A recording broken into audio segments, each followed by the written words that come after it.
For years, you have been told that the reason you cannot stop reaching for sugar is that you lack willpower, that you just need more discipline, that if you really wanted it, you would white knuckle your way through. My guest today takes that whole story apart, because the voice in your head that says you should not eat that and then 20 minutes later is begging you to, that is not weakness, it is biology. I drank in college. I was drinking multiple sodas a day. I was having ice cream for breakfast most days in college, like walking out of my apartment with a serving spoon of cookies and cream ice cream. That was my breakfast. And it got to the point in college where I was feeling sick every single day. Like I would sit down in the evenings. I remember calling my mom one night and saying, I don't know why I feel nauseous every single day. Why is this happening to me? And in the afternoons, I was teaching third grade at the time. The school day would end. I would close the blinds to my classroom, turn off the lights and lock the door, pretend I wasn't in there, and I would start binge eating.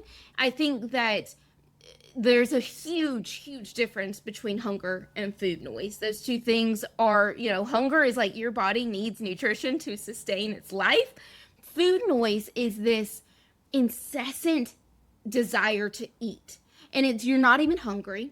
Let's say you eat that Twix bar that's in the cabinet at work. You eat that on an empty stomach. Your blood sugar spikes up when you do this. And whenever your blood sugar spikes, your dopamine levels are high. Your serotonin is high. So you're feeling good when your blood sugar is at its peak. The problem is, as soon as it peaks, it starts to drop. And it doesn't just drop back to its normal baseline. It drops below the baseline. This is when the whispers start.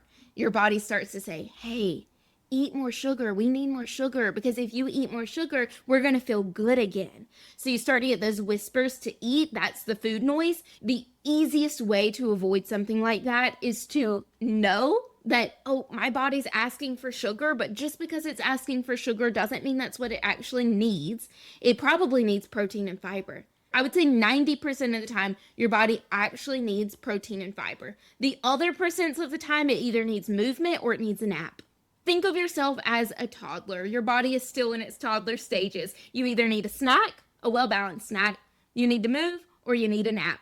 And we, as the human controlling the body, we need to look into the future and say, okay, I know that eating sugar right now would make me feel good for 30 minutes, but what about in like 2 hours? I want to feel good in 2 hours. I want to feel good when I lay my head on my pillow at night. What's going to make me feel good then? So at 5 o'clock, depleted and foggy with no impulse control left, of course you reach for the sugar. That's not a character flaw. That's your brain actually running on fumes. You do not feel the changes until after you start taking the actions. You have to move first, and they get proof that it works second. And I'm like, the motivation's not going to show up until you do. You're not going to start feeling the motivation to go to the gym until you start going to the gym and you start seeing that, oh, I'm feeling stronger. When we say, well, I had a cupcake at lunch, so I've already ruined today. I might as well eat junk food for dinner and I'll start again tomorrow. That's whenever we start to lose the momentum. What's more selfish is you getting old and somebody having to take care of you because you can't get to the bathroom by yourself, or you can't walk and cook your own food. Like, you're being selfish if you don't take care of yourself. You're setting your family up to have to take care of you in the long run, and that's not fair to them.